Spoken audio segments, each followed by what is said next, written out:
Hello friends, कैसे हो आप सब। तो आज हम BHIE 144 के कुछ इंपॉर्टेंट क्वेश्चंस करने वाले हैं। इससे पहले भी मैंने वीडियो बना रखी है इसके ऊपर। तो इसके अलावा आपको और कुछ देखना होगा वीडियो के अंदर, ऐसा ही मतलब कंटेंट जो है, लिंक मिल जाएगा आपको डिस्क्रिप्शन का। उसमें जितनी भी वीडियोज़ आई होंगी इसी से रिलेटेड वो आपको मिल जाएंगी, ठीक है। PYQ जो मैं कराता हूँ हमेशा, तो इस प्रकार की वीडियो आपको मिल जाएंगी। सबसे पहला क्वेश्चन, अब डायरेक्ट क्वेश्चन पे आते थे कि ये दिसंबर 2024 का क्वेश्चन पेपर है। इससे पहले मैंने और भी करा रखे हैं, ठीक है। यानी कि आपके जून 2023 या शायद दिसंबर 2023 वाले जो क्वेश्चन है वो मैंने करा रखे हैं। बाकी ये क्वेश्चन पेपर आपका यहाँ से मैंने क्वेश्चंस लिए हैं दिसंबर वाले में से, ठीक है। तो आपको कोई दिक्कत हो रही हो तो आप एक बार डाउन करके देख लेना, ठीक है, आपको और क्लियरिटी आ जाएंगी। सबसे पहला क्वेश्चन है आपका, प्रारंभिक भारत में प्रचलित ऐतिहासिक चेतना और महत्वपूर्ण परंपराओं की व्याख्या कीजिए। तो शुरुआती जो भारत है, प्रारंभिक भारत मतलब शुरुआती भारत, जहाँ पे आप रामायण महाभारत नहीं पढ़ते जिसके बारे में, ठीक है, इंडस वैली, उसको प्रारंभिक भारत बोलते हैं। इसमें प्रचलित ऐतिहासिक चेतना का मतलब होता है जब आप अपने इतिहास के बारे में जानने के लिए उत्सुक होते हो, ठीक है। अपने आपके दिमाग में कुछ आता है कि ऐसा हुआ होगा, क्यों हुआ होगा, कैसे हुआ होगा, ठीक है। और उनकी जो परंपराएं हैं उसके बारे में आपको बताना है, ठीक है। मतलब उस समय की जो परंपराएं थी उसके बारे में आपको थोड़ा सा जानकारी देनी, जो महत्वपूर्ण परंपराएं थी उनके बारे में। तो सबसे पहले मैंने चेतना के ऊपर ही बात की है। अब ये जो पॉइंट्स है आपको इनको डिस्क्राइब करना पड़ेगा, ठीक है। अब ऐतिहासिक चेतना ही अपने आप में एक बहुत बड़ा पॉइंट है। इसके अंदर ये सब पॉइंट है, इन सभी को आपको डिस्क्राइब करना है बारी बारी से, ठीक है। बस इतना सा आपको काम करना है। इंट्रोडक्शन और कंक्लूजन आप लिखेंगे अपने हिसाब से, ठीक है, अकॉर्डिंगली।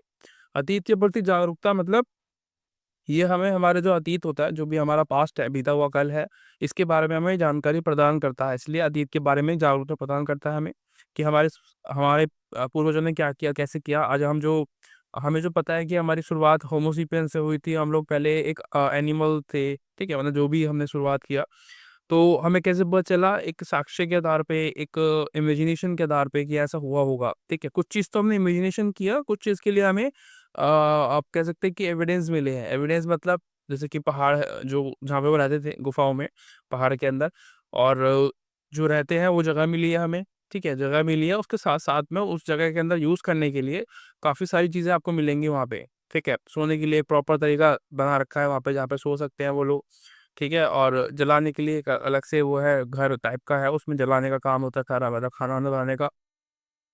और कुछ मूर्तियाँ वगैरह बनाई है, मतलब जैसे कि मूर्तियाँ कह रहा हूँ, मतलब चित्रकला, जैसे कि ड्रॉ करते हैं ना हाथ से पेंसिल टाइप से, तो वैसे ही दीवारों पे काम किया हुआ है। तो उससे हमें एक अंदाजा होता है, तो ये हमारी जागरूकता को बढ़ाता है। धर्म और कर्म पर जोर दिया गया था उस समय। आपको पता है ना कि जो महाभारत वाला जो काल है, रामायण वाला जो काल है, ये सभी शुरुआती काल वो इसको बोलते हैं। इन सभी को शुरुआती काल में ही लेके चलते हैं हम लोग, ठीक है। और इस समय जो है धर्म का बहुत ज़्यादा आपने देखा कि धर्म बहुत ज़्यादा है। कर्ण जो है वो धार्मिक व्यक्ति है जो कि दान देना पसंद करते हैं, दानी व्यक्ति है। तो उनकी बेसिकली जो दानी व्यक्ति होता था उस समय, उससे गुणगान जो है बहुत ज़्यादा होते थे समाजों में, ठीक है। और ऐसे ही और भी लोग होंगे। तो वंशावली और राजवंशीय इतिहास के बारे में पता चलता है आपको कि जैसे कि कौरव पांडव थे, तो वो कितने भाई बहन थे, ठीक है। मतलब उनकी कैसी वंशावली थी, उनसे पहले कौन थे, ठीक है। दुर्योधन कौन था, युधिष्ठिर कौन था, तो आपको पता है। उनके बाद वो सबसे बड़े जो है भाई थे, उनके बाद छोटे छोटे जो थे, ठीक है, अर्जुन और वो सब, भीम वगैरह। तो ये सब जो है आपको कैसे पता चलता है, जब आप चेतना पैदा होती है हमारे अंदर अपने इतिहास को लेके, ठीक है। वंशावली के बारे में पता चल जाती है हमको, चलो। और दूसरी चीज है, नायकों और घटनाओं की जानकारी मिलती है आपको कि क्या क्या घटनाएं हुई उस समय, उसमें कौन हीरो था, ठीक है। तो ये होता है एक। अब हम महाभारत और रामायण देखते हैं तो हमें तो बस यही दिखता है ना, वहाँ पे लड़ाई झगड़े, है ना, बहुत बड़ी सेना है आपस में लड़ रही है, ठीक है, कौरव की पांडव की। तो कौन जीतेगा इसमें, मतलब इसमें देखने में हम बचपन में तो ये मजा आता है, सच में बताऊं तो आपको। बाकी और चीज़ों में हमें इंटरेस्ट नहीं था। पर हाँ, अब जब हमने दोबारा देखा लॉकडाउन के टाइम पे, क्योंकि हम मैच्योर हो गए थे, तो जब हमने महाभारत देखी तो हमें पता चला कि रियल मीनिंग क्या है इन सब चीज़ों का। रामायण देखी तो हमें पता चला कि रियल मीनिंग क्या है। उस समय बचपन में तो बस मतलब जब शुरू में आत्मा आती थी, जब ये बहुत समय पहले, क्योंकि बहुत पुरानी है ये भी, जब हमारे दादाजी वगैरह दिखते, जब हमने थोड़ा बहुत जो है देखी हल्की फुल्की झलक, आपने बोला कि ये तो बेकार है। लड़ाई वाले झगड़े तो जो जिसमें लड़ाई होती है ना, वो वाला सीन तो देखे हमेशा।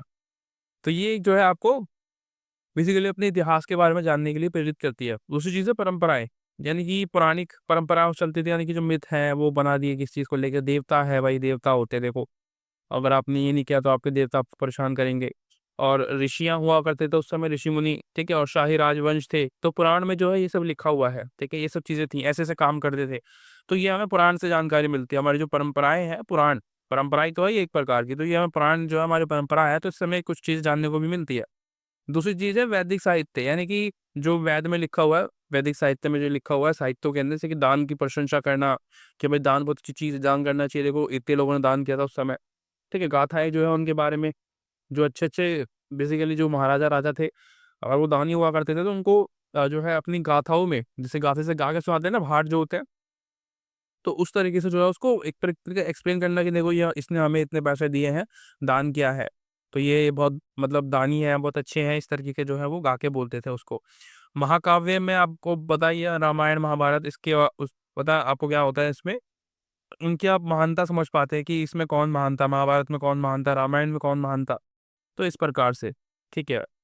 दूसरी चीज़ है बौद्धिक साहित्य, यानी कि अब गौतम बुद्ध है, उनकी काफ़ी सारी साहित्य लिखे हुए हैं उनके बारे में, तो जैसे कि दीपवंश है, महावंश है, तो ये साहित्य है, ये हमें अपनी बट बेसिकली ग्रंथों जो है, जो ग्रंथ है हमारे इतिहास के बारे में बहुत अच्छी खासी जानकारी प्रदान करते हैं।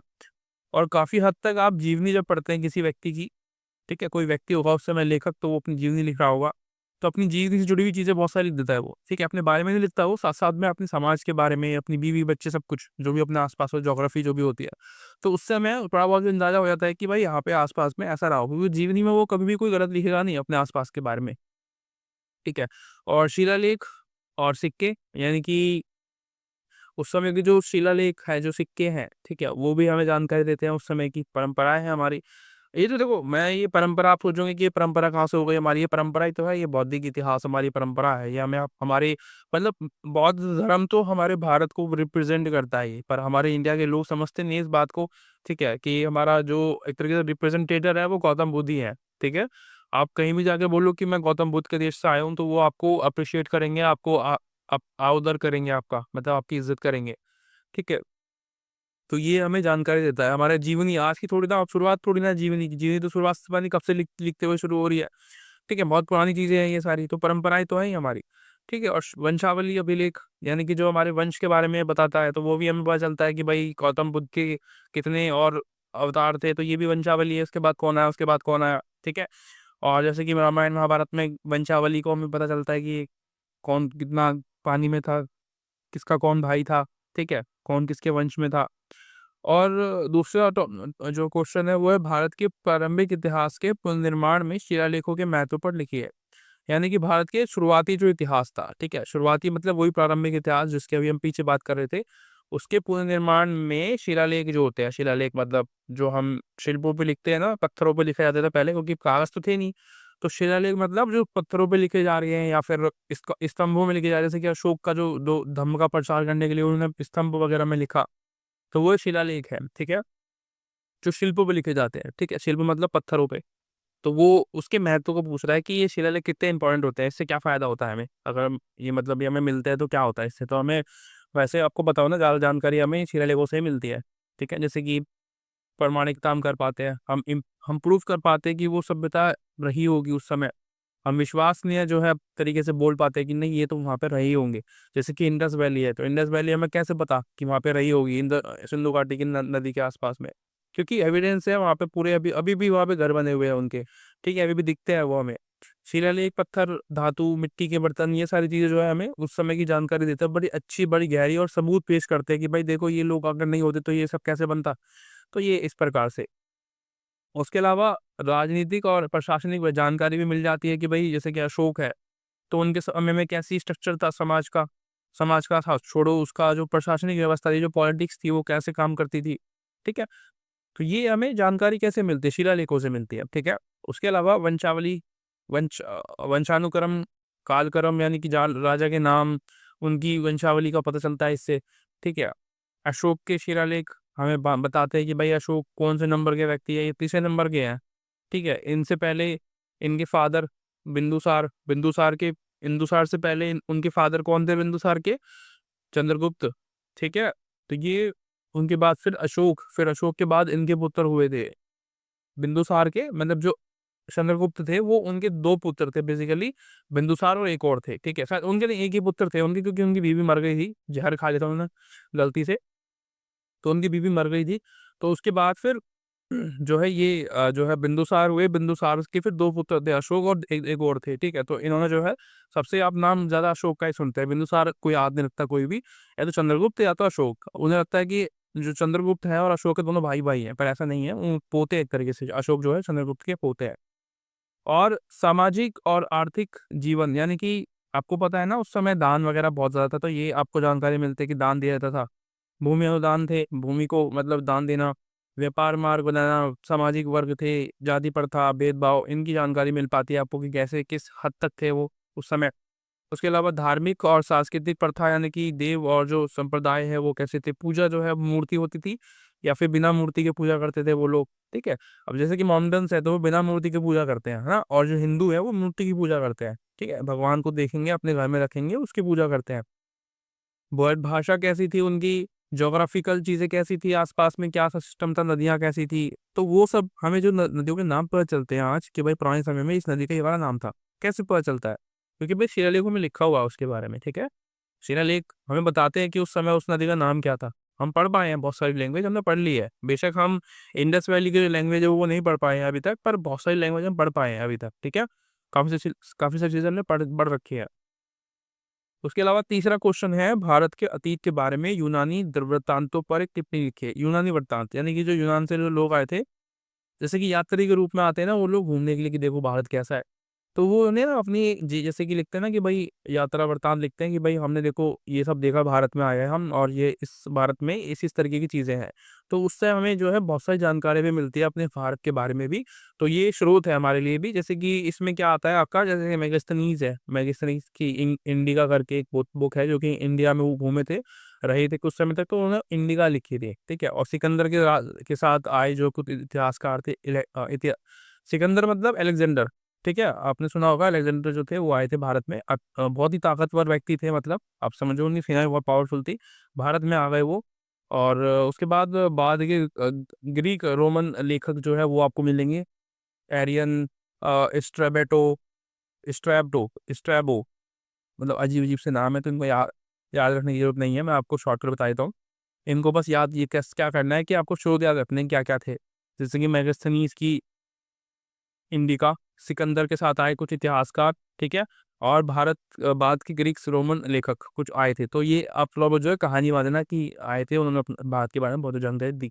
बस खत्म बात। और सबसे मेन चीज़ क्या लिखनी है आपको, क्या जानकारी प्राप्त होती है, आपको किससे क्या फ़ायदा होता है, आपको ये लिखना है। आपकी बुक भी इसी के बारे में है और आपको वो लिखना भी यही है। सबसे पहली जानकारी आपको मिलती है कि आपको मौर्य साम्राज्य के बारे में पता चलता है, ठीक है?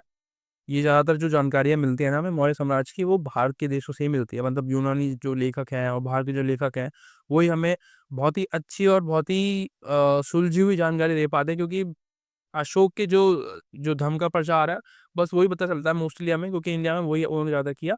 लेकिन जो उनकी जो अंदरूनी चीज़ें थी, जैसे कि पॉलिटिक्स जैसी थी, उनकी समाज कैसा था, तो वो ज़्यादातर जानकारी हमें नहीं मिलती है, ठीक है? तो मौर्य साम्राज्य के जो है राजनीतिक स्थिरता कैसी थी वहाँ पे, ठीक है? चंद्रगुप्त मौर्य का उदय कैसे हुआ, सेल्यूकस और जो चंद्रगुप्त है उनके क्या संबंध थे आपस में, तो ये सब चीज़ें जो है हमें इन्हीं से पता चलती है। उसके अलावा सामाजिक और प्रशासनिक व्यवस्था, यानी कि 7 वर्ग थे उस समय, ये भी पता चलता है हमें।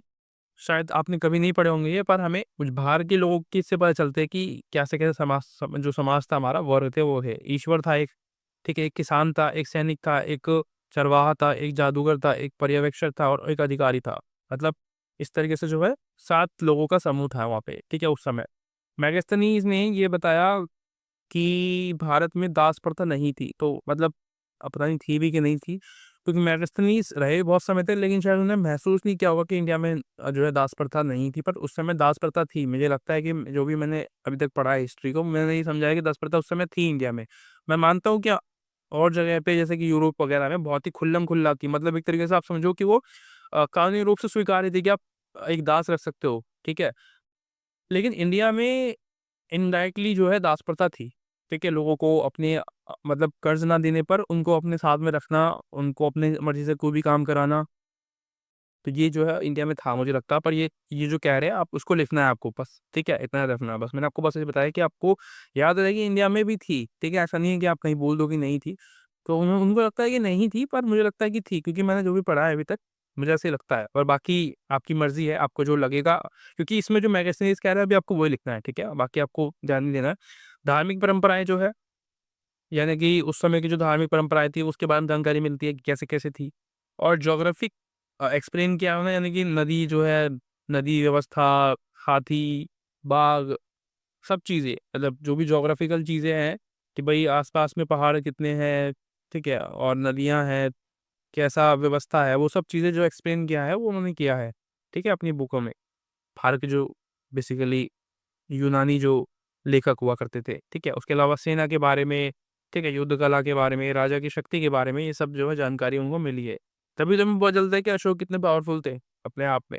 और सेकंड चीज़ है, सेकंड क्वेश्चन है आपका संगम साहित्य है। अब आपको ये पता होना चाहिए, क्योंकि मैंने उठाया इसलिए क्योंकि ये बड़ा अजीब-सा क्वेश्चन बन जाता है कभी-कभी, तो हमें समझ में नहीं आता कि संगम क्या है यार, ये क्या बोल रहा है?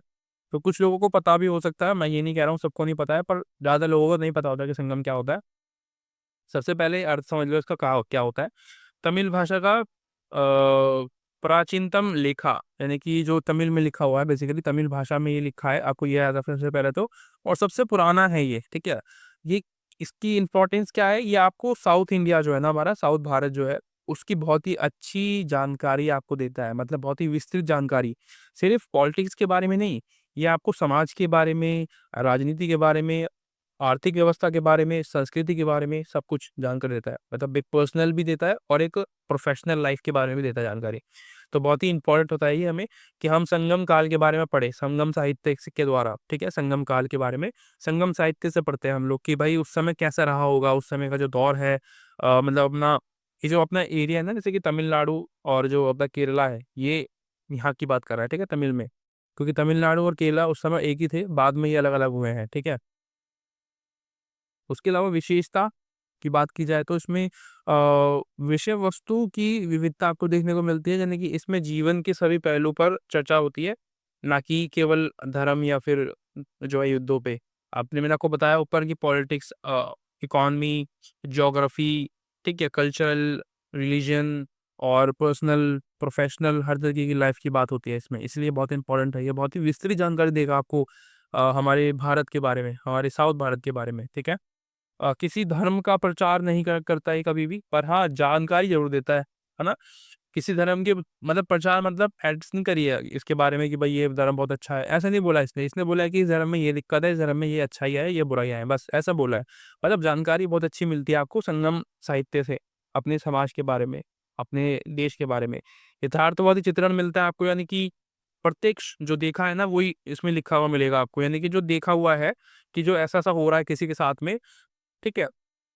समाज में कैसी व्यवस्था चल रही है, तो उसी को वो बता रहा है। ऐसा नहीं है कि अपनी मर्ज़ी से कोई भी बना के बोल रहा है, तो ये तो यथार्थवादी का मतलब ये होता है, मतलब बना के ना बोलना।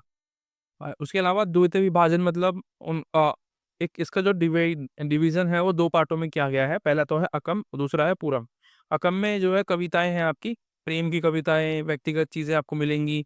पूरम में जो है आपकी बाहरी जीवन के बारे में आपको जानकारी मिलती है, यानी कि युद्ध के बारे में, वीरता, राजा की जो वीरता होती है, वास्तुकला के बारे में, वास्तुकला, वास्तु मतलब जो घर वगैरह बनाए जाते थे, उसके बारे में जानकारी मिलती है। ठीक है? और कैसी है वीडियो, कैसी लगी? अब मैंने आपको बता दिया है वैसे शुरुआत में ही कि लिंक दिया हुआ है आपको नीचे डिस्क्रिप्शन में, प्लेलिस्ट बनी हुई है पूरी। ऐसी ही और वीडियो देखने के लिए आपको लिंक मिल जाएगा। ठीक है? प्लेलिस्ट आपको दी हुई है नीचे, आप जाकर देख सकते हैं। Thank you so much. Bye bye.